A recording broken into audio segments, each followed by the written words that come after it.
Bonjour à tous. Aujourd'hui, je vais vous raconter l'histoire du Le vilain petit canard. Mais avant de commencer, n'oubliez pas de vous abonner à la chaîne et d'activer la cloche pour recevoir les dernières vidéos. Merci et bon visionnage. Il était une fois, dans une belle ferme entourée de champs verdoyants et de fleurs colorées, une maman cane qui couvait ses œufs avec amour. Un beau matin, les œufs commencèrent à éclore, et de chacun sortit un adorable petit caneton jaune. Mais l'un des œufs était différent, de celui-ci sortit un petit caneton gris et laid. Les autres canetons se moquaient de lui et l'appelaient le vilain petit canard. Le vilain petit canard se sentait très triste. Il essayait de jouer avec les autres canetons, mais ils le repoussaient toujours. Pourquoi suis-je si différent, se demandait-il. Pourquoi ne puis-je pas être comme les autres? Un jour, le vilain petit canard décida de partir à l'aventure. Il quitta la ferme et explora le monde.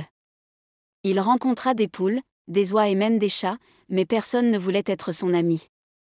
Partout où il allait, il se sentait seul et rejeté. L'hiver arriva, et le vilain petit canard trouva refuge dans un étang gelé. Il se sentait si triste et seul qu'il pensait ne jamais trouver sa place. Mais un matin, alors que le printemps revenait, quelque chose de magique se produisit. Le vilain petit canard se regarda dans l'eau et vit son reflet. À sa grande surprise, il n'était plus un petit caneton gris et laid. Il s'était transformé en un magnifique cygne blanc.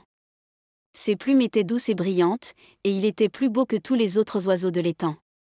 Les autres animaux, qu'il avait autrefois rejetés, étaient maintenant émerveillés par sa beauté.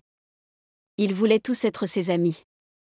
Le vilain petit canard, devenu un magnifique cygne, réalisa alors que sa différence était en réalité sa plus grande force. Mais le vilain petit canard, maintenant un magnifique cygne, ne voulait pas oublier les leçons qu'il avait apprises.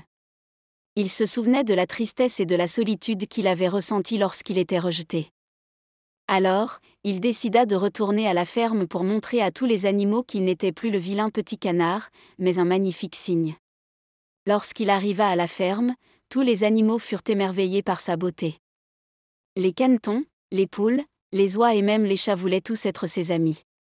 Le cygne leur raconta son histoire et leur expliqua que même s'il avait été différent, il avait toujours été spécial. Les animaux de la ferme comprirent alors que chacun d'eux était unique et spécial à sa manière. Ils décidèrent de ne plus jamais se moquer ou rejeter quelqu'un simplement parce qu'il était différent. Au lieu de cela, ils apprirent à célébrer leurs différences et à s'aimer les uns les autres. Morale de l'histoire. Chacun de nous est unique et spécial, même si nous ne le réalisons pas tout de suite. Parfois, il faut du temps pour découvrir notre véritable beauté et notre valeur. Il est important de ne jamais se décourager face aux moqueries ou au rejet, car un jour, nous pourrions découvrir que nos différences sont ce qui nous rend vraiment extraordinaires. Apprends à t'aimer tel que tu es et à voir la beauté en chacun, car tout le monde a quelque chose de spécial à offrir au monde. La véritable amitié et l'acceptation de soi sont des trésors précieux qui nous aident à traverser les moments difficiles et à apprécier les moments heureux. Merci beaucoup pour votre attention. À la prochaine histoire.